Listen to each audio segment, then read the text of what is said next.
తెలుగుదేశం పార్టీకి ఇంకా తెలంగాణలో హోల్డ్ ఉన్నది అని వారు మాట్లాడినారు. బహుశా నాకున్న అంచనాకైతే ఆ పార్టీకి టీఆర్ఎస్ ఉన్నప్పుడు ప్రజలు ఓట్లేసి గెలిపించి అధికారం ఇచ్చిండ్రు. బీఆర్ఎస్ను మారిన తర్వాత అధికారం ఇవ్వలేదు. ఎన్ని పర్సెంటేజ్ ఓడిపోయారు బీఆర్ఎస్? ఇప్పుడు ఎలక్షన్ వస్తే బీఆర్ఎస్ గెలుస్తుంది. కానీ రేవంత్ రెడ్డి మీద పబ్లిక్లో కోపం వచ్చిండొచ్చినేమో కానీ అది బీఆర్ఎస్కి అనుకూలంగా మారుతుందని మీరు భావిస్తున్నారా? రేవంత్ రెడ్డి చెప్పిన మాటలు విని మోసపోయినామని అంటున్నారు. నేను రుణమాఫీ ఏకకాలంలో చేస్తా అన్నాడు, రైతు బంధు 15,000 ఇస్తా అన్నాడు, తులం బంగారం ఇస్తా అన్నాడు, 420 హామీలు చెప్పిండు. మరొక పార్టీ ఇక్కడికి వచ్చే అవకాశం ఇచ్చింది టీఆర్ఎస్ఏ. అలా నేను అధికారులు ఉన్నా ఇప్పుడు మీరు ఇప్పుడు లేరు. ఇప్పుడు అధికారంలో కాంగ్రెస్ పార్టీ కదా, అంటే కాంగ్రెస్ పార్టీ చేతకంతనం ఉన్నది కనుక టీడీపీ రావడానికి ప్రయత్నం చేస్తుందని అర్థం. ఇక్కడ కేసీఆర్ రాజీనామాకు రైతులు తెలుగుదేశం ఒక లింక్ ఉన్నది. తెలంగాణ పట్ల వివక్ష చూపెట్టినామని చెప్పి చంద్రబాబు నాయుడు ఇప్పుడు బహిరంగ స్టేట్మెంట్ ఇవ్వగలుగుతాడా? గద్దరపైన కాల్పుల విషయంలో తనకు సంబంధం లేదు అని, ఇది ఎందుకు ప్రచారం జరిగిందో నాకు ఇప్పటికీ తెలియదని ఉమ్మడి రాష్ట్రానికి ముఖ్యమంత్రిగా పనిచేసిన నాయకుడు ఆయన వాళ్ళ ఇంటి దగ్గరికి వచ్చి మాట్లాడిన మాట. ఢిల్లీలో వెళ్తే హత్యకు నేనే బాధ్యునైతాను, గద్దర్ మీద ఫైరింగ్కు నేనే బాధ్యునైతాను, పురుషోత్తం మర్డర్కు నేనే బాధ్యునైతాను అని చెప్పి అనేక మంది తెలంగాణ ఉద్యమకాలను ఎన్కౌంటర్ చేశారు. భారతీయ జనతా పార్టీ మెల్లమెల్లగా తెలంగాణలో నిలబడే ప్రయత్నం చేస్తుంది. రామ్ మందిర్ కట్టినగానే ఎమోషనల్గా ఓటు ట్రాన్స్ఫర్ అయింది తప్పించి మోడీ ఏదో పీక్ పడేస్తాడైతే కాదు.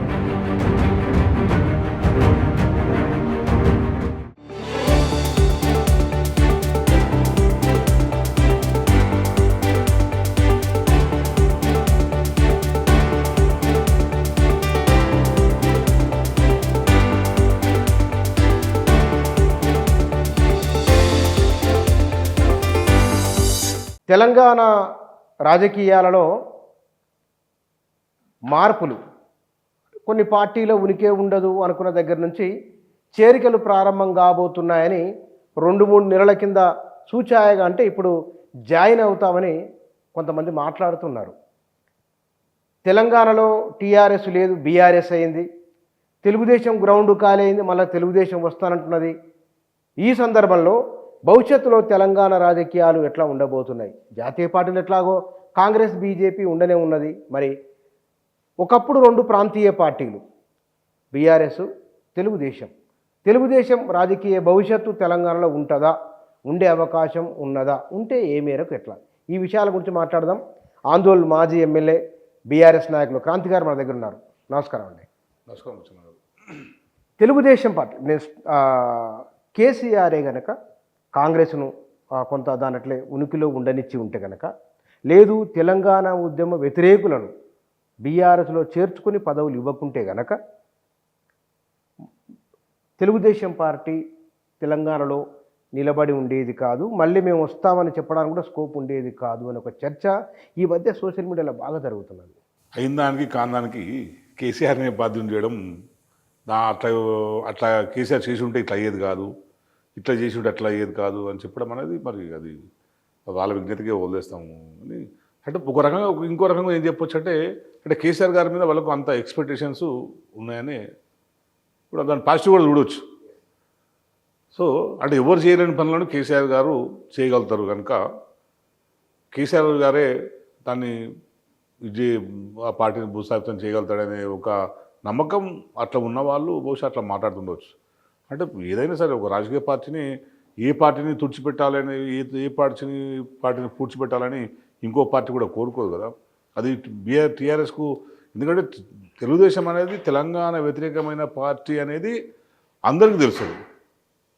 సో అది ఎట్లా కూడా అధికారంలో ఇక్కడ రాదు. ఇక్కడ ముఖ్యమంత్రి అయిన తర్వాత సెక్రటరీటే కాల్ చేసుకొని పోయిండు చంద్రబాబు నాయుడు. సో మళ్ళీ ఇక్కడికి వచ్చే అవకాశం అయితే నేను ఉంటుందని చెప్పి అనుకోవట్లేదు. కానీ తీగల కృష్ణారెడ్డి గారు మళ్ళీ వెళ్ళిపోతాం, జాయిన్ అవుతాం అని చెప్పడం, చంద్రబాబు నాయుడుతో మాట్లాడితే ఆయన కూడా పార్టీని రివైవ్ చేయబోతుందని చెప్పినట్లు తెలుగుదేశం పార్టీకి ఇంకా తెలంగాణలో హోల్డ్ ఉన్నది అని వారు మాట్లాడిన మాట. అంటే అక్కడ వారి సామాజిక వర్గాన్ని కూడా మీరు పరిగణలోకి తీసుకొని చెప్పాలి. తీగల కృష్ణారెడ్డి ఏ పార్టీ అయినా సరే ఎక్కడైనా స్టాప్ పెట్టుకోవడానికి వాళ్ళకు అవకాశం ఉంటుంది ప్రజాస్వామ్యంలో. ఇక్కడ కూడా తెలుగుదేశం వాళ్ళకు ఎక్కడ ఛాన్స్ లేదు కదా. ఇప్పుడు బీఆర్ఎస్ ఒకవైపు మోహరించున్నది, ఇంకోవైపు కాంగ్రెస్ పార్టీ ఉన్నది. కొందరు నాయకులకు ఎక్కడ కూడా స్థానం లేని వాళ్ళు ఉంటారు కదా. ఎక్కడ స్థానం లేని వాళ్ళకు ఇంకొక పార్టీ అవసరం ఉంటుంది. సో వాళ్ళు ఆ పార్టీలో చేరే ఛాన్సెస్ ఉంటుంది కదా, దానికి మనం వ్యతిరేకించాల్సింది ఏముంటుంది. అంటే బహుశా రియల్ కృష్ణారెడ్డి గారికి కూడా అక్కడ ఆయనకు స్కోప్ లేదు. మహేశ్వరం ఏరియాలో ఇది సబితా గారు బీఆర్ఎస్లో ఉన్నారు, కాంగ్రెస్ పార్టీలో ఆల్రెడీ నాయకులు ఉన్నారు. ఈయనను రాణించే పరిస్థితి కూడా బహుశా లేకపోవచ్చు. మరి ఇంకా పాలిటిక్స్ చేయాలంటే ఏదో పార్టీలో ఉండాలి కదా, ఏదో పార్టీలో కొనసాగాలి కదా. ఏదో పార్టీలో కొనసాగాలంటే అక్కడ ముఖ్యమంత్రి అయ్యారు చంద్రబాబు నాయుడు ఆంధ్రప్రదేశ్లో. సో మళ్ళీ ఇక్కడ తెలుగుదేశంని కనుక నడిపించగలిగితే అక్కడ, ఎందుకంటే కొంచెం ఆర్థికంగా సాయం చేయగలుగుతారు, ఆదుకోగలుగుతారు పార్టీని అనేది ఉంటుంది కనుక దాంట్లో చేరాలని ఉత్సాహపడుతుండేమో తప్పించి ఇక్కడ ప్రజలు ఆదరిస్తారా లేదా అనేది మనం ఇప్పుడే ఇంకా చెప్పలేము. బహుశా నాకున్న అంచనాకైతే ఆ పార్టీకి తెలంగాణలో ఆదరణ ఉండదు అని చెప్పి నేను అనుకుంటున్నాను.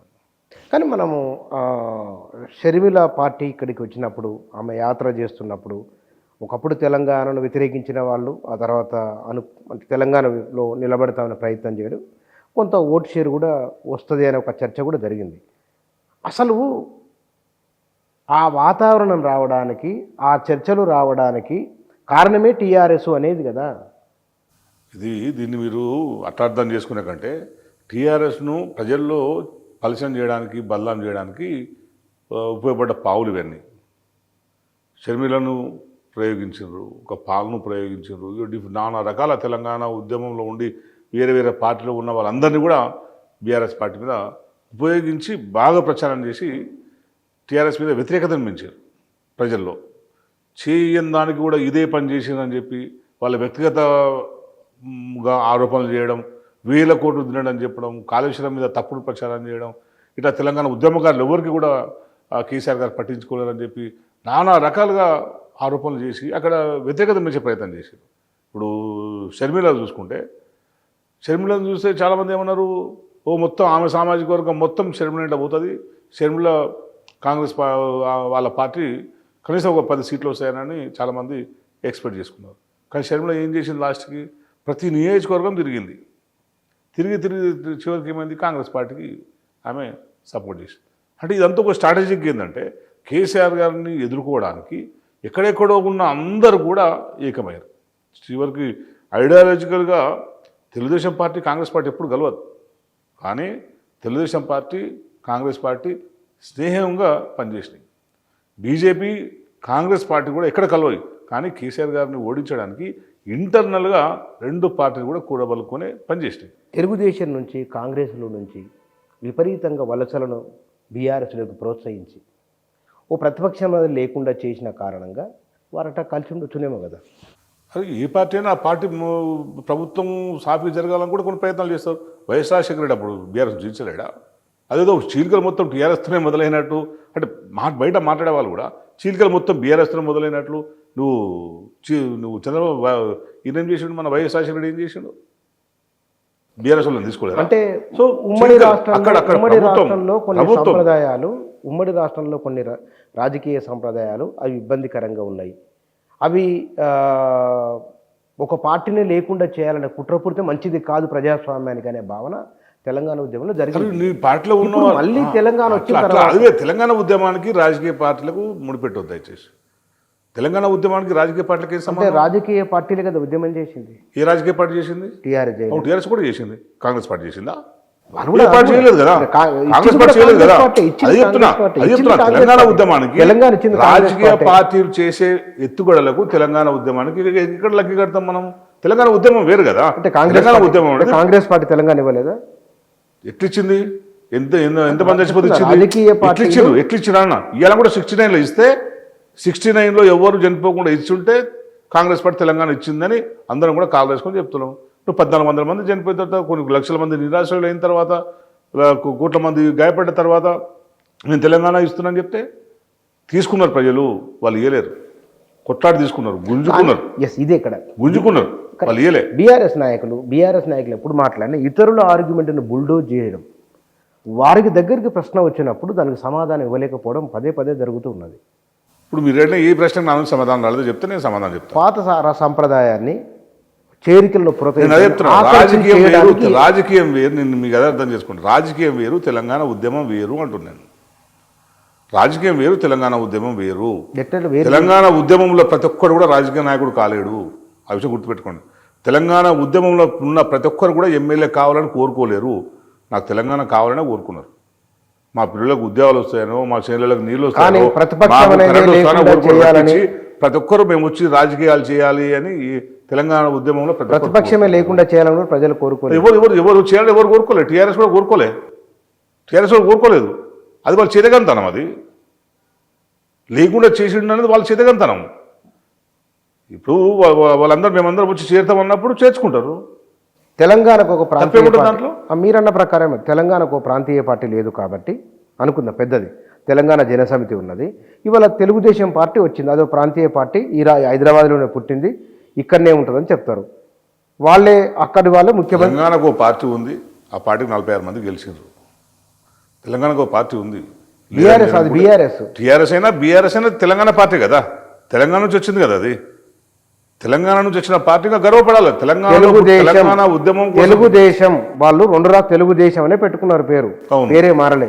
మరి ఇప్పుడు బీఆర్ఎస్ మేము తెలంగాణ ఉద్యమ పార్టీ కనుక, తెలంగాణ ఉద్యమం ఉన్నప్పుడు తెలంగాణ రాష్ట్ర సమితి ఉండే, తెలంగాణ రాష్ట్రం అయిపోయింది కనుక వచ్చింది కనుక ఇప్పుడు భారతదేశంలో కూడా తెలంగాణ మోడల్ అభివృద్ధిని తీసుకుపోవాలని ఒక మంచి లక్ష్యంతో బీఆర్ఎస్ పెట్టారు. దాన్ని ఎందుకు తప్పడతారు? తప్పంటారా? ఇక్కడ తెలంగాణలో 10 సంవత్సరాల కాలంలో చేసిన అభివృద్ధి కార్యక్రమాలు దేశానికి రోల్ మోడల్గా ఉన్నాయా లేదా? దేశంలో అన్ని రాష్ట్రాలు, అన్ని ఏజెన్సీలు, ప్రభుత్వం, కేంద్ర ప్రభుత్వ ఏజెన్సీలన్నీ కూడా తెలంగాణలో నీళ్లు కానీ, కరెంటు కానీ, అగ్రికల్చర్ కానీ, నీకు పబ్లిక్ డిస్ట్రిబ్యూషన్ సిస్టమ్ కానీ ఇవన్నీ అద్భుతంగా పనిచేస్తున్నాయి. ఇంటికి నల్లబోతున్నది, ప్రజల కనీస అవసరాలు తీరుతున్నాయని చెప్పి అన్ని ఏజెన్సీలు, అన్ని సర్వేలు కూడా తెలంగాణ ప్రభుత్వాన్ని మెచ్చుకున్నాయి. సో ఈ తరహా సేమ్ ఇదే డెవలప్మెంట్ దేశవ్యాప్తంగా తీసుకుపోవాలని కేసీఆర్ గారు అనుకున్నారు. దాని తప్పేమున్నది? తప్పులు ఇప్పుడు ఇక్కడ అదే మీరు అనుకోవడం ఎందుకన్నా? ఇప్పుడు అంతా మీ మైండ్ ప్రకారం ఆలోచించాలి. మీ మైండ్ ప్రకారం మేము కేసీఆర్ గారు ఎందుకు ఆలోచిస్తారంటున్నాను. కేసీఆర్ గారికి ఒక విజన్ ఉన్నది కదా. కేసీఆర్ గారికి ఒక విజన్ ఉన్నది. ఆయన విజన్ ప్రకారం నడిపిస్తాడు. ఇప్పుడు టీఆర్ఎస్ పెట్టాలని మీ నిర్ణయం కాదు, ప్రజలు ఇప్పుడు మాట్లాడుతున్న వాళ్ళ నిర్ణయం కాదు కదా. ఆయన స్వతహాగా ఆయనే కొందరు ఉద్యమకాలతో కూర్చొని చర్చించి టీఆర్ఎస్ పెట్టి ఎవరు ఓట్లు వేస్తే ఓట్లు ఆయన కూడా ఇప్పుడు బీఆర్ఎస్ పెట్టింది కూడా ప్రజల కోసమే. టీఆర్ఎస్ ఉన్నప్పుడు ప్రజలు ఓట్లేసి గెలిపించి అధికారం ఇచ్చిండ్రు. బీఆర్ఎస్గా మారిన తర్వాత అధికారం ఇవ్వలేదు. దీన్ని అంగీకరిస్తారా? ఎందుకు ఇవ్వలేరు? 46 మంది గెలిచింది, అది ఓటు కాదంటారా? ఎంత పర్సెంటేజ్లో అధికారం ఇవ్వలేదు? అదేండి, ఎన్ని పర్సెంటేజ్ ఓటుతో ఓడిపోయారు బీఆర్ఎస్? 1.5%. అంతే కదా. ఎంత పర్సెంట్ తేడా ఉన్నది? ఇప్పుడు జనాలు మాట్లాడుతున్న మాటలు వింటలేమా? మూసి నిర్వాసితులు కానీ, మిగతా ప్రజలు కానీ, రుణమాఫీ రాని వాళ్ళు కానీ మాట్లాడుతున్న మాటలు వింటలేరా? మాకు రేవంత్ రెడ్డి చెప్పిన మాటలు విని మోసపోయినామని అంటారు. ఏం చెప్పిండు ఆయన? రేవంత్ రెడ్డి నేను రుణమాఫీ ఏకకాలంలో చేస్తా అన్నాడు, ప్లస్ రైతు బంధు 15,000 ఇస్తా అన్నాడు, తులం బంగారం ఇస్తా అన్నాడు, ఒక్కొక్క మహిళకి 22,500 ఇస్తా అన్నాడు, ఇట్లా 1,00,000 చెప్పిండు, 420 హామీలు చెప్పిండు. అవన్నీ నమ్మినామని ప్రజలు ఇప్పుడు చెప్తారు కదా. మీరు వీడియో చూస్తున్నారు కదా. అవి నమ్మిరు కనుక ప్రజలు ఓట్లు వేసిండ్రు. ఇప్పుడు ఎలక్షన్ రాని, ఇప్పుడు ఎలక్షన్ పెట్టండి, ఇప్పుడు ఎలక్షన్ వస్తే బీఆర్ఎస్ గెలుస్తుంది. కానీ రేవంత్ రెడ్డి మీద పబ్లిక్లో కోపం వచ్చినేమో కానీ అది బీఆర్ఎస్కి అనుకూలంగా మారుతుందని మీరు భావిస్తున్నారా? అసలు బీఆర్ఎస్ మీద కోపం ఎందుకున్న జనాలు? కోపం ఉందని మీరు ఎందుకు అనుకుంటారంటే నేను అంటే మీరు ఇంకా రివ్యూ చేసుకోలేదు. అరే ఇప్పుడు బీఆర్ఎస్ గారు, జనాలు ఒక పార్టీ ఉన్నప్పుడు ఆ పార్టీ ఐడియాలజీ నచ్చినప్పుడు ఇంకో పార్టీకి పోతారు. అంతే తప్పించి కోపం పెట్టుకొని శాశ్వతంగా శత్రుత్వం పెట్టుకుంటారు. వాళ్ళకేమవసరం? ప్రజలకు ఉండదు కదా. ఇప్పుడు అప్పటికి జనాలకు మేము చెప్పింది వాళ్ళకు నచ్చలేదు, మాకంటే కాంగ్రెస్ పార్టీ చెప్పింది బాగుంది అనిపించింది, అటువైపు మాకు చూపారు. రేపు మళ్ళీ వచ్చిన తర్వాత లేదు కేసీఆర్ సార్ చెప్పింది కరెక్ట్ అని కూడా కేసీఆర్ వైపు వస్తారు. అంతే తప్పించి మీ మీద కోపంగా ఉన్నారు, కత్తి పట్టి తిరుగుతున్నారు, మిమ్మల్ని ఇది చేస్తారు అంటే ఇదంతా అన్నట్టు సోషల్ మీడియాలో ఇదే స్ట్రాటజీ నడిపిస్తున్నారన్నమాట. కాంగ్రెస్ పార్టీ వాళ్ళు కానీ, కాంగ్రెస్ పార్టీ అనుకూలంగా ఉన్న వాళ్ళు కానీ, ఇంకో బీఆర్ఎస్ మీద కోపంగా ఉన్నది, బీఆర్ఎస్ మీద కోపంగా ఉన్నది. బీఆర్ఎస్ మీద కోపంగా ఉంటే ఇప్పుడు మేము రోజు జనాలు తిరుగుతున్నాం కదా. మనకు గులగొడుతుంటే ఒక ఆయన కేసీఆర్ సార్ ఎక్కడున్నావు రా అని పాపం ఆవేదన చెప్తున్నాడు. ఎందుకు పిలిచిండు అట్లాంటప్పుడు? సో అటువంటి పరిస్థితి వస్తుంది, ఇంకా చాలా చాలా వస్తుంది ఆ పరిస్థితి. అంతే తప్పించి బీఆర్ఎస్ మీద కోపంగా ఉన్నారు అనేది ఏ పార్టీ మీద ఎవరు కోపంగా ఉన్నారు. నీ విధానం నచ్చితే నీతో ఉంటారు, నీ విధానం నచ్చకపోతే ఇంకో పార్టీ పోతారు. అది ప్రజలకు ఉండే స్వేచ్ఛ. అది ఇక రాజకీయ పార్టీగా ఉండాల్సింది ఏంటంటే ఎవరైనా సరే రాజకీయ పార్టీగా ఆ విలువల్ని పెంపొందించే విధంగానే రాజకీయాలు నడపాలి. అంటే బీఆర్ఎస్ గడిచిన 10 ఏళ్లుగా రాజకీయంగా ఏ విలువలని పెంపొందించింది? 100% ప్రజలకు సంబంధించి తెలంగాణ ఉద్యమకారులను కొట్టిన వాళ్ళకి మంత్రి పదవులు ఇవ్వడమా? తెలంగాణ ఉద్యమకారులు దాడి చేసిన వారికి రాజకీయంగా ఆశ్రయం ఇవ్వడమా? అంటే మరి ఇప్పుడు రేవంత్ రెడ్డిని ఎట్లా ముఖ్యమంత్రి చేసినట్టు ఏం సమాధానం చెప్తారు మీరు? రేవంత్ రెడ్డి ఎవరంటే ఏం సమాధానం చెప్తారు మీరు? చెప్పండి చెప్పండి మీరు. మరి ఇప్పుడు రేవంత్ రెడ్డి ఎవరంటే ఏం సమాధానం చెప్తారు? సో కొండా సురేఖ అంటే ఏం సమాధానం చెప్తారు? అందుకే చెప్తున్నాను, ఉద్యమం వేరు, ఆమె కూడా బీఆర్ఎస్ ఉద్యమం వేరు. ఉద్యమ సమయం లేదు కదా, ఆమె కూడా ఉద్యమ సమయం లేదు కావచ్చు. ఉద్యమం వేరు, రాజకీయం వేరు. ఉద్యమానికి రాజకీయానికి ఉద్యమం అయిపోయింది. ఆయన కేసీఆర్ సార్ చాలాసార్లు చెప్పిండు, నేను రాజకీయ పార్టీ, నేను రాజకీయమే చేస్తాను అన్నాడు తెలంగాణ వచ్చిన తర్వాత. ఆయన క్లియర్గా ఉన్నాడు, మీరు క్లియర్గా ఎవరు వచ్చినా సరే కేసీఆర్ కనుక కొన్ని విషయాలలో స్కీముల విషయంలో కానీ లేకపోతే కనుక ప్రజలకు ప్రభుత్వాన్ని వారి దగ్గరికి తీసుకొని వెళ్ళే విషయంలో విమర్శ రాలే. కానీ కొన్ని విషయాలు అవి బాగా పాపులర్ అయినాయి, ఎన్నికల్లో ఉన్నాయి, అవి కూడా తెలుసు కదా మీకు. అన్ని విషయాలు అందరికీ నచ్చాయి. మనకు నచ్చింది మాత్రమే బాగా చేసి అనుకుంటాం, మనకు నచ్చదాన్ని బాగా చేయడం అనుకుంటాం. సో అన్ని అందరికీ నచ్చేటట్టు చేస్తే మనిషి ఎందుకు అవుతాడు? దేవుడు అవుతాడు. సో కేసీఆర్ సార్ ఇంకా టైం వస్తే మిగతా వాళ్ళని కూడా సాటిస్ఫై చేసేవాడేమో. ఇంకో 5 సంవత్సరాలు అవకాశం ఇస్తే ఇంకా మీరు ఎక్కడెక్కడైతే మీలాంటి వాళ్ళు ఎక్కడెక్కడైతే అసంతృప్తిగా ఉన్నారో వాళ్ళందరూ కూడా సంతృప్తి పరుస్తుండే. సో ఆ అవకాశం రాలేదు కనుక అది అట్లా ఉండదు. కానీ ఓవరాల్గా ఏంటంటే మీరు ఈ 10 సంవత్సరాల కాలంలో తెలంగాణ అనేది 56 నుంచి డెవలప్మెంట్కి, ఈ 10 సంవత్సరాల డెవలప్మెంట్కి ఒక స్పష్టంగా గీత కనపడ్డదా లేదా? ఆ క్రైటీరియా తీసుకొని మనం మాట్లాడితేనే తెలంగాణ వస్తే మన లాభం ఉందా లేదా అని మాట్లాడుకోవచ్చు. ఏం జరగలేదు, 10 ఏళ్ళలో ఏం జరగలేదు, 10 ఏళ్ళలో మొత్తం విధ్వంసం జరిగిందంటే దానికి ఎవరు సమాధానం? అంటే వాళ్ళు చెప్పింది కూడా 7 లక్షల కోట్లు అప్పు అయింది. అప్పులకు మిత్తిలు కట్టలేక ఇప్పుడు అల్లాలు ఆడిపోతున్నాము. ఎన్నికల్లో ఇచ్చిన హామీలు అమలు చేయడానికి వీలవుతుంది తమకు, కానీ అప్పులకు అసలు మిత్తిలు కట్టడానికి సంపద సరిపోతుందని కాంగ్రెస్. రాజీనామా చేసి కేసీఆర్కి అప్పచెప్పని చెప్పండి, సార్ చూసుకుంటాడు. ఇన్ని లక్షల పైన ఎట్లా నడిపారో సార్ తెలుసు కదా, కేసీఆర్ సార్ తెలుసు. చేత కాకపోతే మరి సార్కి ఇవ్వండి. ఎలక్షన్ల ముందు ఏం చెప్పారు? మొత్తం బ్యాలెన్స్ షీట్ మొత్తం మా దగ్గర ఉన్నది, ఎక్కడి నుంచి పైసలు వస్తున్నాయి, ఎక్కడ పోతున్నాయి అన్నీ మా దగ్గర ఉన్నాయి, ఎట్లా పైసలు ఎవరికి ఇవ్వాలన్నా మా దగ్గర అన్నీ ఉన్నాయి, అన్నీ తెలుసుకొనే ఈ హామీలు ఇస్తున్నామని చెప్పారా కాంగ్రెస్ పార్టీ వాళ్ళు. మళ్ళీ ఇప్పుడు ఏంటంట అప్పులు ఉన్నాయి, ఇవ్వలేకపోతున్నాం, వీళ్ళన్నా మొత్తం ఏం లేదు, బడ్జెట్ లేదు, నేను లంక బిందెలు ఉన్నాయనుకొని వచ్చినా ఏమి లేవు అంటే అది రాజకీయం అవుతుందా? అది ఒక అంటే ప్రజలకు ఇచ్చిన మాటను నిలబెట్టుకోవడం అవుతుందా? అంటే నీకు ఏ విలువ అంటున్నాను. అంటే మీరు అసలు రివ్యూ జరిగిందా మీది? ఓడిపోయిన తర్వాత రాష్ట్ర స్థాయిలో ఎందుకు ఓడిపోయినది అనేది రివ్యూ జరిగిందా? అది పెద్ద విషయం, నాకేం తెలుసు. అంటే ఒకటి నేనైతే చెప్తాను, ఓటమి మీద రివ్యూ జరగాలి. టీఆర్ఎస్ ఓడిపోయింది, ప్రజల నుంచి ఓడిపోలేదు. టీఆర్ఎస్ను ప్రజలు ఓడించలేరు. టీఆర్ఎస్లో ఉన్న కొందరు వ్యక్తులే టీఆర్ఎస్ను ఓడించుకున్నారు. ఎవరు ఆ వ్యక్తులు? ఎవరు కొన్ని ప్రాంతాల్లో ఉన్నారు, కొందరు వ్యక్తులు ఉంటారు పార్టీలో వండుకుంటూనే. మీ ఉమ్మడి జిల్లాలో ఎవరున్నారు? అంటే మీరు ఓడిపోవడానికి ఎవరో కారణం అయి ఉండాలి. 100%. అదే 100% ప్రజలు, నేను అదే చెప్తున్నా, ప్రజలు నన్ను ఓడించలేరు. టీఆర్ఎస్ పార్టీలో ఉన్న వ్యక్తులే అత్యాశగా ఉన్న కొందరు ఉంటారు, వేరే పార్టీకి లాలూచిపడ్డ వాళ్ళు కొందరు ఉంటారు, డబ్బులకు లొంగిపోయిన వాళ్ళు కొందరు ఉంటారు. అంటే వాళ్ళకి రాజకీయం తెలియదు. వాళ్ళకు రాజకీయంలోకి ఎందుకు వచ్చినట్టు డబ్బుల కోసం వచ్చినారు. ఎవడో డబ్బులు ప్రలోభ పెట్టడం వల్ల లొంగిపోయి ఉంటారు. అట్లా ప్రలోభ పెట్టడం వల్ల కొంచెం డ్యామేజ్ జరిగింది తప్పించి అది లేకుండా 100% టీఆర్ఎస్ పార్టీ అధికారంలోకి వచ్చేది, నేను కూడా గెలుస్తున్నది.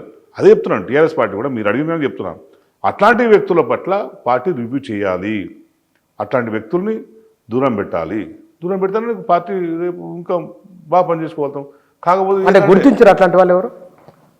గుర్తించాలి మరి. ఇప్పుడు నా దగ్గర నాకు తెలుసు, నా దగ్గర ఎవరెవరు ఏం చేసినారు అనేది నా దగ్గర ఉన్నది. నేను చెప్పినాను ఎవరెవరు ఏం పని చేసినారు అనేది అన్ని దగ్గర గుర్తించాలి.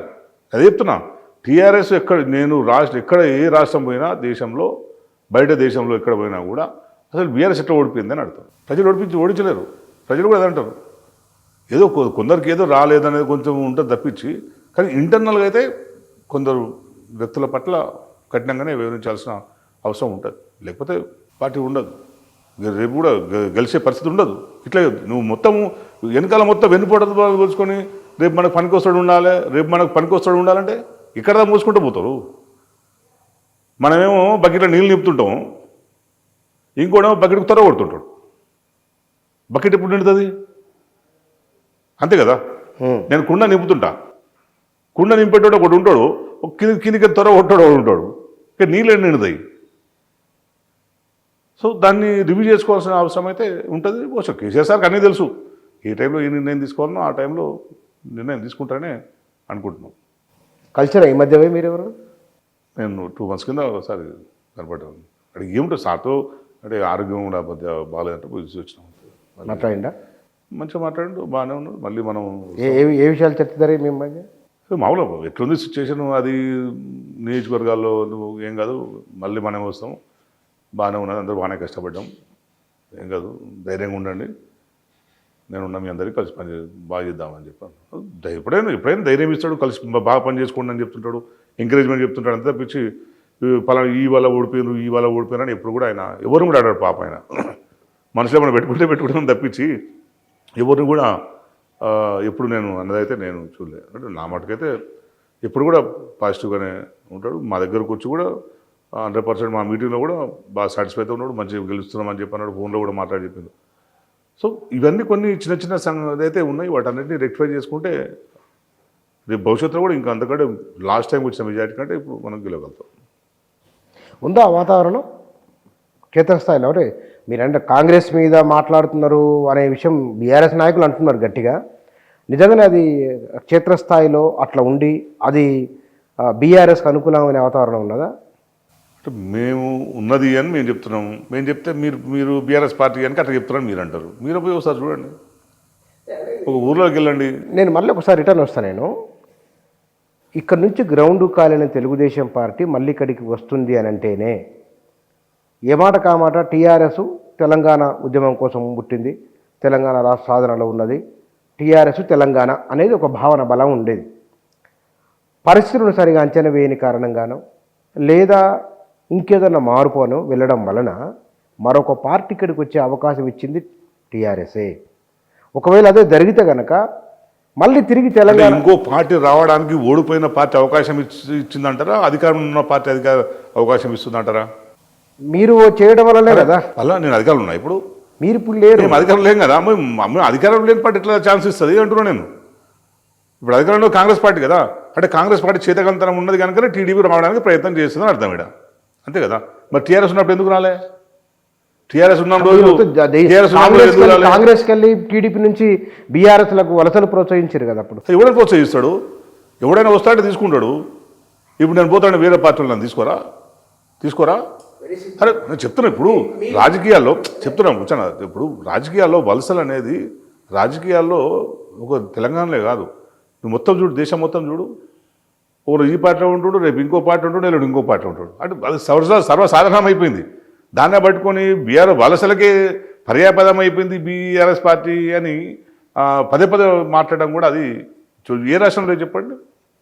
మహారాష్ట్ర ఏమైంది, గోవా ఏమైంది, అన్ని రాష్ట్రాల్లో ఉన్న అన్ని రాష్ట్రాలకు అదే పరిస్థితి. అది చెప్తున్నా, రాజకీయం అట్లా అయిపోయింది అంటున్నా బుచ్చన. రాజకీయమే ఇప్పుడు అట్లయిపోయింది, ఒక్కరు ఒకే పార్టీలో ఉంటారు అనే నమ్మకం లేదు. ఇక్కడ ఉండుకోవడం నేను చెప్తాను, మా నియోజకవర్గంలో మా బీఆర్ఎస్లో ఉండుకుంటూ ఓడు ఎమ్మెల్యే ఎలక్షన్లోనేమో కాంగ్రెస్ కోట్లు వేయించిండు కొందరు, ఎంపీ ఎలక్షన్లో బీజేపీ వేయించారు మా పార్టీలో ఉండుకుంటూ కూడా. నా దగ్గర చెప్తున్నాను, మీ దగ్గర లేదు. అంటే నువ్వు రాజకీయం ఏంది అంటే ప్రతి దగ్గర నీకు రాజకీయాల్లోకి వచ్చేవారి ఆలోచన విధానం మారుతున్నది. రాజకీయాల్లో కూడా ఎందుకు వస్తున్నాడు, ఏదో స్వార్థం చూసుకొని వస్తున్నాడు కనుక ఇటువంటి సమస్యలు వస్తున్నాయి. ఒకప్పుడు రాజకీయాలు ఎట్టుంటే 80s బిఫోర్ ఎట్టుంటుండే, రాజకీయాలు 90s బిఫోర్ ఎట్టుంటుండే, కొన్ని వాల్యూస్తో ఉంటుండే. ఎందుకంటే ఒక ప్రజా సంక్షేమంతో రాజకీయాలకు వస్తువులు ఉంటుండే, ఒక ఐడియాలజీతో నేను ప్రజలకు సేవ చేయాలి, ప్రజల సమస్య ఉంది, ఆ సమస్య మీద నేను పోరాడితే జనమందరూ కలిసి ఆయన నాయకుడు ఎన్నుకుంటారు. అప్పుడు అట్లా ఉంటుండే. ఆ తర్వాత ప్రజాసేవకులు పోయినారు, ఎవరు డబ్బులు వసూలు చేసే వాళ్ళు రౌడీలు వచ్చారు రాజకీయాల్లోకి. రౌడీలు ఇండస్ట్రీస్ దగ్గర బెదిరించేసరికి ఇండస్ట్రియల్ ఇచ్చే వాడు నన్ను బెదిరించి పైసలు వస్తుంది, నేనే ఎమ్మెల్యే అయిపోతానని చెప్పి ఇండస్ట్రియలిస్టులు ఇప్పుడు ఎమ్మెల్యేలు ఎంపీలు అయిపోయారు. ఈమె నీకు ప్రజాసేవ మీద ప్రజలకు సేవ చేయాలనే లక్ష్యం ఉన్నాడు రాజకీయాలు ఎవడున్నాడు ఇంకా నువ్వు అట్లా అందుకే వలసల గురించి కానీ వేరే పార్టీల గురించి కానీ మాట్లాడడం అనేది వేస్టింగ్ అది రాజకీయాలు అట్లా అయిపోయింది కదా పరిస్థితి. రేపు తెలుగుదేశం పార్టీ మీరు 95, 96 తెలంగాణ ఉద్యమంలో ఉన్నారు మీరు. ఆనాడు తెలుగుదేశం పార్టీ వైఖరి కారణంగానే తెలంగాణ ఉద్యమం వచ్చింది, చాలా బలంగా వచ్చింది. కేసీఆర్ రాజీనామాకు రైతులు తెలుగుదేశం ఒక లింక్ ఉన్నది. దీనికి ఒక పర్సెప్షన్ ఉన్నది, దీనికి ఒక హిస్టారికల్గా కొన్ని కారణాలు ఉన్నాయి. వాటిని దృష్టిలో ఉంచుకున్నప్పుడు ఎన్ని జాగ్రత్తలు తీసుకోవాలనో అన్ని తీసుకోలేదు. రాజకీయాల్లో రాజకీయ అవసరం అనేది అది చాలా ఇంపార్టెంట్ రోల్ ప్లే చేస్తుంది. అది ఎంతటికి పోతుంది అనేది మనం కూడా ఎక్స్పెక్ట్ చేయలేం. అంటే అప్పటి అవసరాలు అంటే పవర్లోకి రావడం గెలవడం అనేది ఒక కంపల్సరీ ఉంటుంది.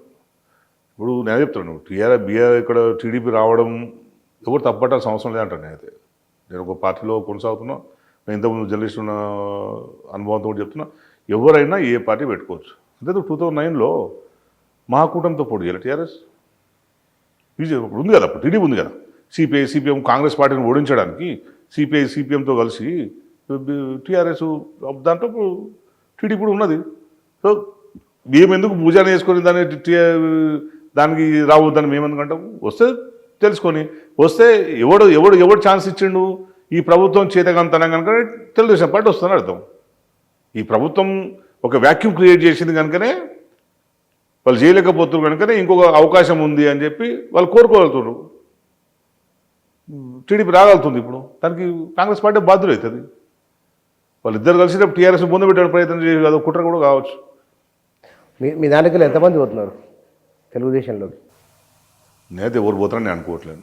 అక్కడక్కడ గట్టిగా వినపడుతున్నది, చాలా వినపడుతుంటుంది, మొదటి నుంచి వినపడుతూనే ఉన్నాయి. అందరు పోతారని వాళ్ళు పోతారని కాలు అయిపోతారంటారు, కానీ ఎవరు పోరు. ఎందుకు పోతారు? ఇక పోయేటోళ్ళని ఎవరు ఆపలేము. నాకు తెలిసి అయితే కేసీఆర్తో అటాచ్మెంట్ ఉన్న వాళ్ళు కానీ ఉద్యమంతో అటాచ్మెంట్ ఉన్న వాళ్ళు కానీ ఎవరు కూడా తెలుగుదేశం పార్టీలోకి పోరు.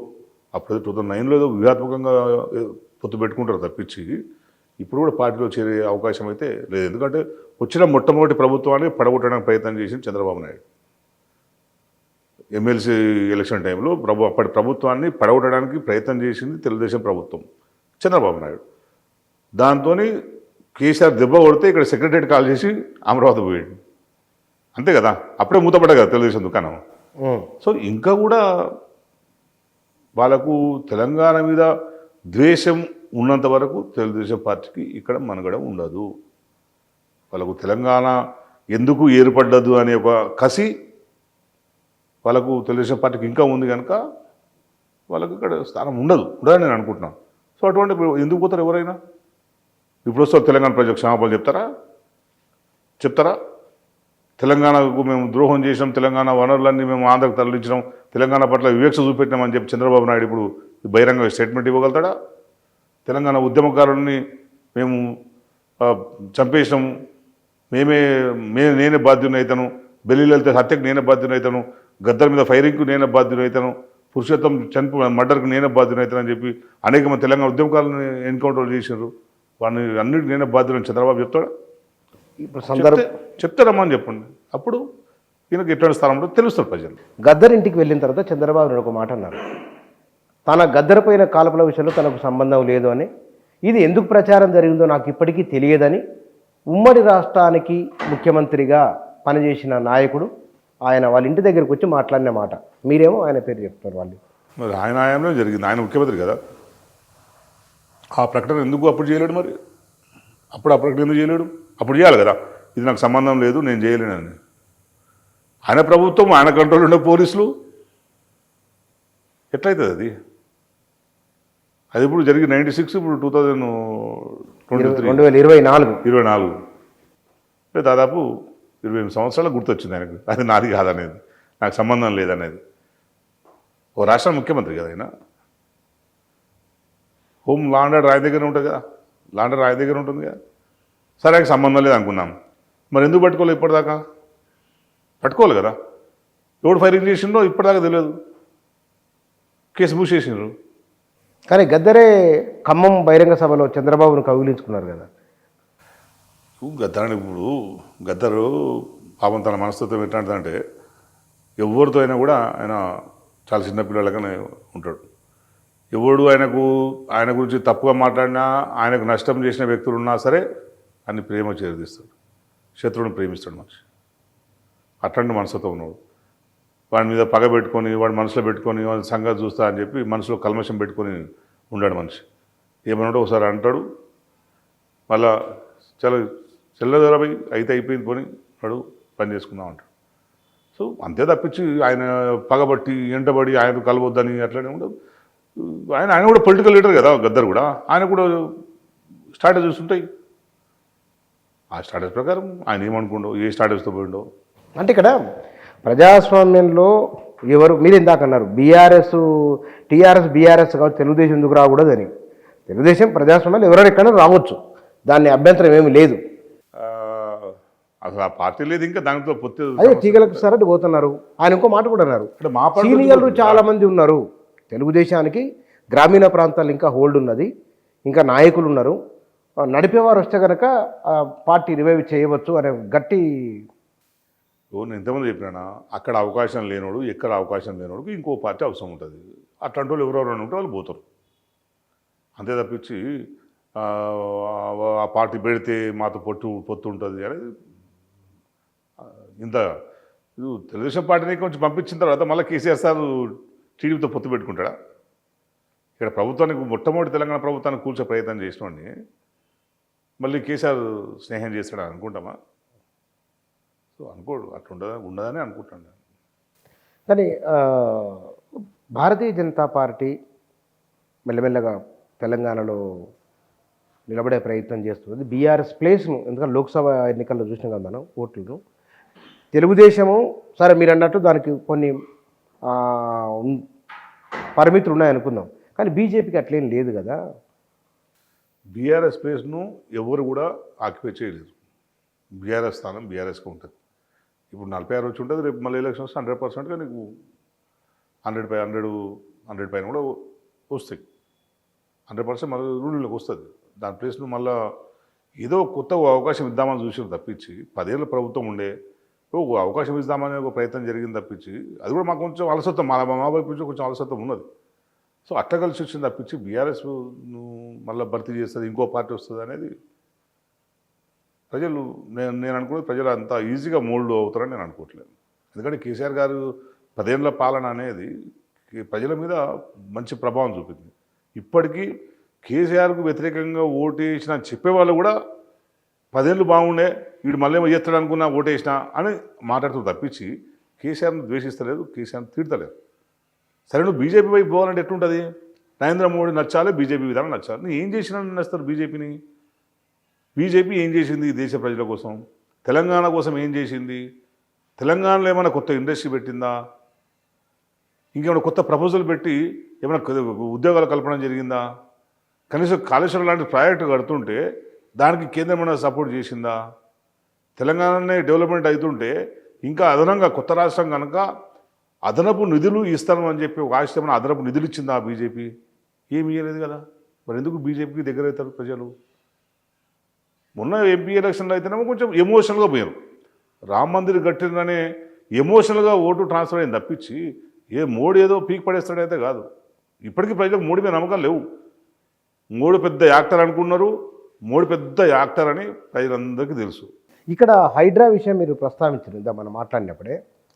హైడ్రా విషయంలో తెలంగాణ ఉద్యమం జరిగినప్పుడు చెరువులు ఆక్రమణకు గురవుతున్నాయి, వాటిని కాపాడుకోవాలని కేసీఆర్ ఉన్నారు. ఉద్యమ సందర్భంలో చాలామంది ఉద్యమ నినాదం కూడా అయింది అది ఒకనొక సందర్భంలో.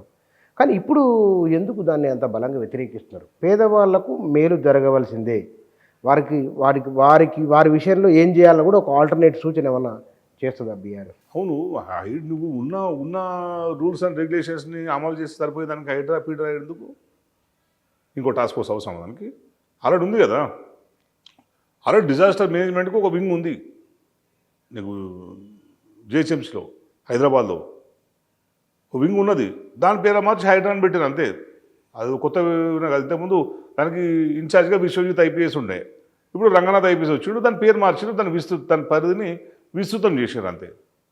కానీ సేమ్ రూల్ కదా, ఏది అక్రమ కట్టడాలను నిరోధించాలి, చెరువుల్ని పరిరక్షించాలి, అదే చేస్తారు. మరి 2014లో గవర్నమెంట్ రాగానే, కేసీఆర్ రాగానే ఫస్ట్ సర్వే చేయించారు. ప్రభుత్వ చెరువులు ఎక్కడెక్కడ ఉన్నాయి, లేక్స్ ఎక్కడ ఉన్నాయి, దాని ఎఫ్టీఎల్ ఎక్కడ, బఫర్ జోన్లు అన్నీ ఫిక్స్ చేసిండ్రు. అన్నీ ఫిక్స్ చేసి వాటికి బౌండరీస్ పెట్టారు. 2014లో బౌండరీస్ పెట్టారు. అన్నిటికీ బౌండరీస్ పెట్టడం అంటే ఏంటంటే దాన్ని పార్కులుగా తయారు చేయడం. ఇప్పుడు వాళ్ళు ఏమంటారు, దాన్ని పార్కులు తయారు చేసి వేరుడికి రాసి ఇచ్చిండు, ఫలానా పార్కును వాడికి రాసి ఇచ్చిండ్రు, ఫలానా పార్కును వీరికి రాసి ఇచ్చిండ్రు. అంటే అవగాహన లేకుండా కాదు. మీరు ఎప్పుడైతే చెరువులను మరమ్మతులు చేస్తాము, చెరువులను సుందరీకరణ చేస్తామన్నారో, ఆ సుందరీకరణ పేరుతో వాటిలో మట్టి వేసి చెరువులను మొత్తాన్ని, చెరువు కట్టలు దాని పరిధిని పెంచి దాన్ని అక్కడ చుట్టుముట్టు పార్కులు, వాకింగ్ ట్రాక్లు ఏర్పాటు చేసి చెరువుల స్వభావాలు మార్చిండ్రు మీరు అనేది మీ మీద వచ్చిన 2004 ముందు ఏముండా, 2014 ముందు చాలా చెరువులు తెలంగాణలో. 2014 ముందు ఏమేమి ఉండేది కాదు. మరి ఒక్కడొక్కడు దాన్ని కబ్జా చేసుకుంటూ వస్తుండు, చెరువును ఒక్కడొక్కడు జరుపుకుంటూ వస్తున్నాడు. గడిచిన 10 ఏళ్లలో ఎక్కువైంది. సర్వే చేసి అంటే నువ్వు 56 నుంచి 2014 వరకు ఏం జరగలేదు, 2014 నుంచి 2023 వరకు జరిగిందా అనేది తీయమండి, లెక్కలు తీయమండి. ఎవరు వాళ్ళందరూ మరి కాంగ్రెస్ నాయకులు ఉంటారు కదా, అంతా కాంగ్రెస్ పార్టీ నాయకులు ఉంటారు. తీయమని చెప్పండి, ఎందుకు భయపడుతున్నారు? మరి మేము హైడ్రాను వద్దు అని ఎక్కడంటలే. ఎవరైతే పేదలు ఉన్నారో, పేదలు కనుక ఇల్లు కట్టుకొని ఉంటే వాళ్ళకు ఛాన్స్ ఇచ్చి, నోటీస్ ఇచ్చి, అవకాశం ఇచ్చి కూల్చండి అని చెప్తున్నారు.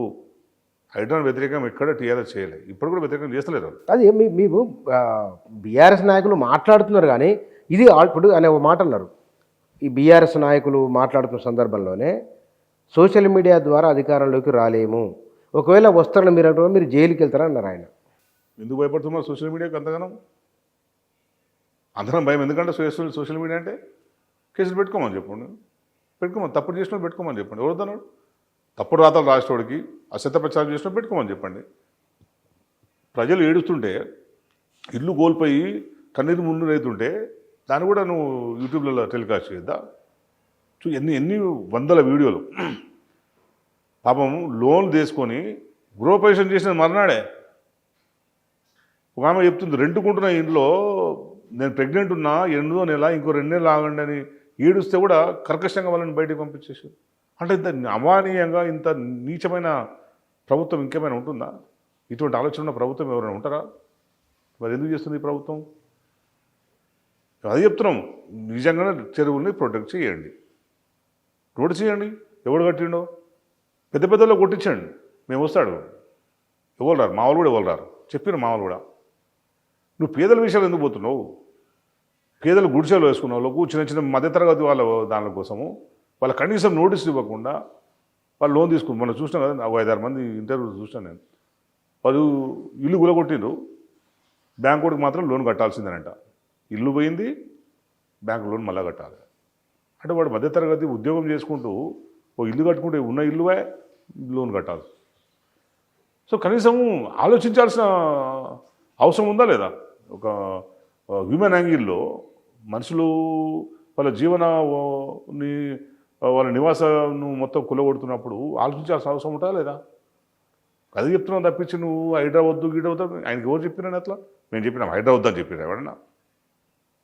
నాకు తెలిసి మా హరీష్ రావు గారు కానీ, కేటీఆర్ గారు కానీ ఎక్కడో హైదరాబాద్ విప్లవ సంబంధించి మీరు ప్రశ్నిస్తున్నారు, కానీ ఒక ప్రత్యామ్నాయం చూపించండి. వారు ఏమన్నారు, మూసి సుందరీకరణకు, మూసి రివర్ ఫ్రంట్ ప్రాజెక్టు చేస్తాం దాని మీద, కాబట్టి వాళ్ళకు ఇల్లు ఇస్తాము, డబుల్ బెడ్రూమ్ ఇల్లు ఇస్తాము, ఆర్థికంగా ఆదుకుంటాము, దానికి 10,000 కోట్లైనా సరే మేము ఖర్చు పెడతామని మూసి ఇది విషయంలో అంటున్నారు, నిర్వాసితుల విషయంలో. హైడ్రా విషయంలో మీరు ఒక ఆల్టర్నేటివ్ చూపించాలి కదా అనేది ఒక ప్రత్యేక గవర్నమెంట్ చూసుకోవాలి. విమర్శ చేయడం నిర్మాణాత్మక విమర్శ ఉన్నది ఉన్నట్టు చేయని చెప్తున్నాం, చట్టాన్ని అమలు చేయమని చెప్తున్నాం మేము. ఆయన అదే అంటున్నారు, చట్ట ప్రకారం వ్యవహరించమని ఆయన అదే అంటున్నారు, మేము అదే చెప్తున్నాం. మరి చట్ట ప్రకారం వ్యవహరించమని చెప్తున్నాం. ఒక ఇల్లు ఆయన చట్ట ప్రకారం చెప్తున్నారు కాదు. ఇప్పుడు నేను నిన్ను ఇక్కడ కోపొచ్చి పొడిచినా అనుకుందాం, ఏం చేస్తావు? అప్పుడు కంప్లైంట్ ఇవ్వకుండా నువ్వు నన్ను పొడుచుకుంటుంటావా? ఇద్దరం పొడుచుకుంటుంటామా? ఒక సిస్టమ్, పద్ధతి ఉంటుంది కదా.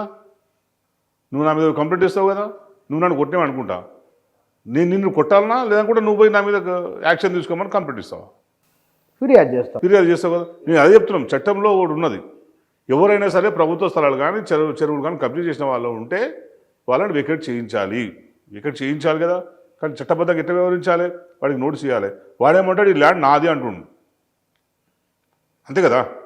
నీది ఎట్లయితుందిరా భయ్, ఇది నీది కాదు ప్రభుత్వంది, దీన్ని ఎందుకు కట్టినావు నువ్వు, నీకు టైం ఇస్తున్నాం, దీన్ని నీదైతే ప్రూవ్ చేయడానికి ఏమైనా ఉంటే డాక్యుమెంట్స్ తీసుకోరా, లేదనుకుంటే నువ్వు కాల్ చేసి 2 నెలలు టైం ఇస్తున్నావు నీకు అని చెప్పొచ్చు కదా గవర్నమెంట్. అదే చెప్తున్నాం మేము కూడా. మేము వేరే ఏం చెప్తలేము, ఏం కూల్చొద్దని చెప్తలేము మేము. వాళ్ళకు ఫస్ట్ హెచ్చరిక చేయండి, ఆల్టర్నేటివ్ చూపెట్టండి. పేదలకైతే ఆల్టర్నేటివ్ చూపెట్టి చేయండి. ఇక నందన మూసీకి వచ్చేసరికి మూసీ 150,000 కోట్లు ఎందుకు చెప్పు. నువ్వు తెలంగాణ ఉద్యమకారుడిగా 150,000 కోట్లను 150,000 కోట్లు తెలంగాణకు వస్తే దేనికి ఉపయోగిస్తావు చెప్పు నువ్వు. మూసీ ప్రయారిటీ ఇప్పుడు మూసీ ప్రయారిటీ మూసి కింద అంతర్జాతీయ నగరంగా అవునే. మూసి కింద ఎన్ని వేల కోట్లు సాగైతాయి, ఎన్ని ఎకరాలు సాగైతుంది? ఇక 1,00,00,000 ఎకరాలకు బీఆర్ఎస్ఏ నీళ్ళు ఇచ్చిందని చెప్పారు కాబట్టి ఎంత భూమి ఉంది అంత భూమికి నీళ్ళు ఇచ్చినట్టు బీఆర్ఎస్ చెప్పింది. ఇప్పుడు ఆయన ఏమంటారు హైదరాబాద్ కాదు అంత పెద్ద కాళేశ్వరం ప్రాజెక్టుకి 90,000 కోట్లు 90,000 కోట్లు అయితే నీకు మూసినదికి 150,000 కోట్లు ఎట్లయితుంది? అసలు ఏం చేస్తున్నారు? ఏం చేస్తారండి దాన్ని? 150,000 కోట్లు పెట్టి మనకు వచ్చే దాని నుంచి వచ్చే ఏమంటాము ఫలితాలు ఏమున్నాయా? మా దగ్గర సింగూరు ప్రాజెక్టు నుంచి సింగూరు నీళ్ళు మాకు వస్తలేవు. సంగమేశ్వర బస్సు వేసారా, డ్రాప్ చేసినారు, అవి కట్టండి మాకు నీళ్ళు వస్తాయి. అట్లాంటి చిన్న చిన్న ప్రాజెక్టులు చాలా ఉన్నాయి, అట్లాంటివి కట్టండి. ప్రతి మారుమూల ప్రాంతానికి నీళ్ళు వస్తాయి. నీ ప్రయారిటీ అది కదా. నీకు ఎవడన్నా వచ్చి మూసి అయినకి చెప్తుంది, మూసి వచ్చి కంపోస్ట్ ఉందని ఎవరు కంప్లైంట్ చేశారంట. మరి ఎవరు కంప్లైంట్ చేసినారో తెలియదు. మూసి కంపోస్ట్ అని తెలుసు, దాన్ని సీవరేజ్ ప్లాంట్ పెట్టిరు, దాని నుంచి వర్క్ నడుస్తున్నది. నువ్వు ఫస్ట్ సీవరేజ్ ప్లాంట్ పెట్టేసి మురికి రాకుండా, మురికి నీళ్ళు అందులో పోకుండా దానికి ప్రయత్నం చేయండి ఏమన్నా.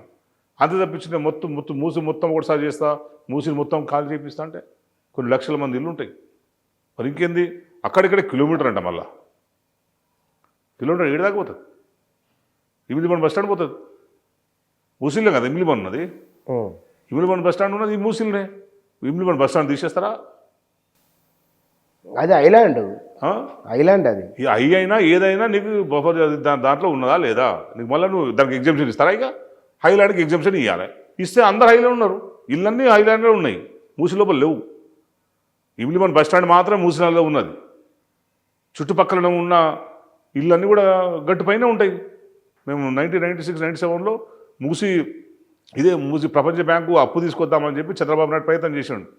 మూసిని ప్రక్షాళన చేయాలి, మూసి మురికి మొత్తం తీసేసేయాలని చెప్పి చంద్రబాబు నాయుడు అప్పుడు వరల్డ్ బ్యాంక్ ఒప్పందం చేసుకొని మూసిలో ఇళ్ళన్నీ తరలించిన ప్రయత్నం చేశారు. నందనవనం ప్రాజెక్ట్ అని చెప్పి ఒక కాలనీ కట్టించండు అక్కడే. మీరు ఎప్పుడైనా పోతే పోయిరండి. చంద్రబాబు నాయుడు ఉన్నప్పుడు నందనవనం కాలనీ కట్టించారు, వీళ్ళందరూ అక్కడ పోవాలని చెప్పి. మరి ఇంకా ఎక్కడ ఉన్నది కదా, ఎందుకు దాన్ని అప్పుడు అమలు చేయలేరు? ఎందుకు పూర్తి చేయలేకపోయినారు? దానివల్లనే చంద్రబాబు నాయుడు ఓడిపోయిండు. అక్కడ మూసి వల్ల మొత్తం ప్రజలందరూ కూడా మొత్తం కాంగ్రెస్ పార్టీ వైపు మొగ్గు చూపినప్పుడు నువ్వు ప్రజలకు కరెక్ట్ ఉపాధి చూపెట్టాలి కదా. ఇప్పటికి కూడా నిజంగా మూసి చేయాలనుకుంటే అక్కడ ఎవరెవరైతే ఇళ్ళు ఉన్నాయో వాళ్ళందరికీ నువ్వు ఇల్లు చూపెట్టు. సొంత ఇల్లు కట్టుకున్నాడు ఇండిపెండెంట్ ఇల్లు 100 గజాలు 200 గజాలు కట్టుకున్నాడు, డబుల్ బెడ్రూమ్ ఎందుకు పోతాడా?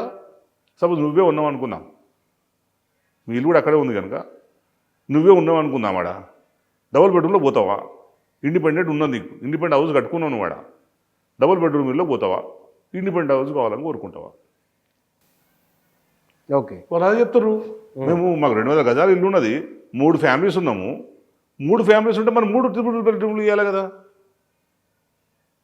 ఒకటి డబుల్ బెడ్రూమ్ ఇచ్చి వదిలిపెట్టేస్తున్నారు. సో ఇట్లాంటి ఇష్యూస్ ఉన్నాయి. అంటే ఇప్పుడు ఏంటంటే ప్రయారిటీ అంశాలు కాకుండా ప్రయారిటీ లేని అంశాలని పట్టుకొని రేవంత్ రెడ్డి గారు ప్రయత్నం చేస్తున్నాడు అనిపిస్తుంది. అందుకే ప్రజలు బాగా వ్యతిరేకత వస్తుంది.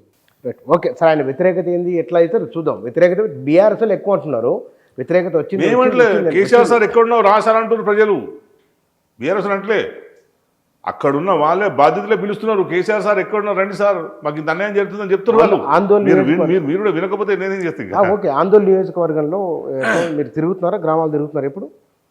తిరుగుతున్నాం అక్కడెక్కడ, పెళ్ళిళ్ళు, చావులు, మా కార్యకర్తలు, అది ఇది యాక్టివిటీస్ ఉంటే కలుస్తున్నారు.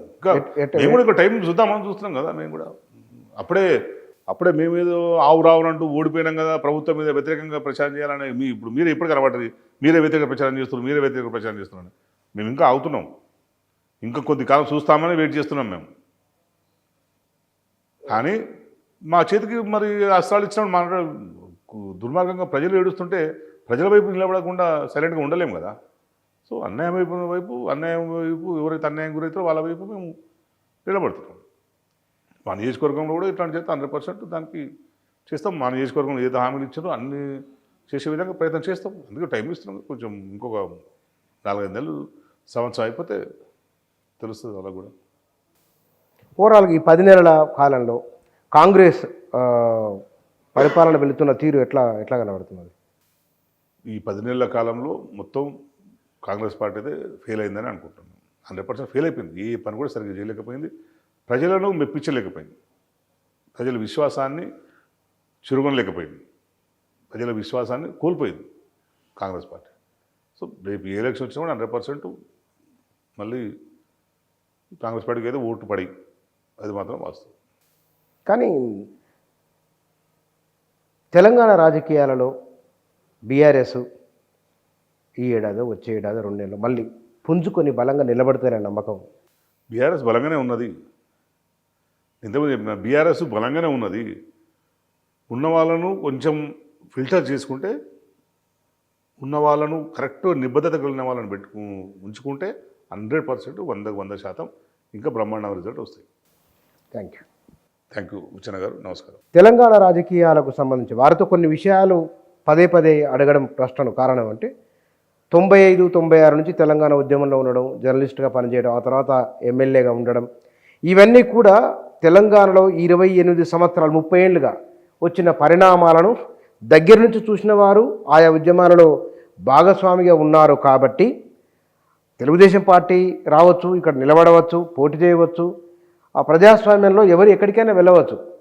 కానీ ఆనాడు జరిగిన చర్చ ఏమిటి, ఆనాడు ఉన్న వాతావరణం ఏమిటి అనే విషయాన్ని మరొకసారి ఆ కార్యాకరణ సంబంధాన్ని గుర్తు చేస్తూ ఇవాళ సమకాలీన అంశాలపైన వారి అభిప్రాయాలు ఇవి. Thank you.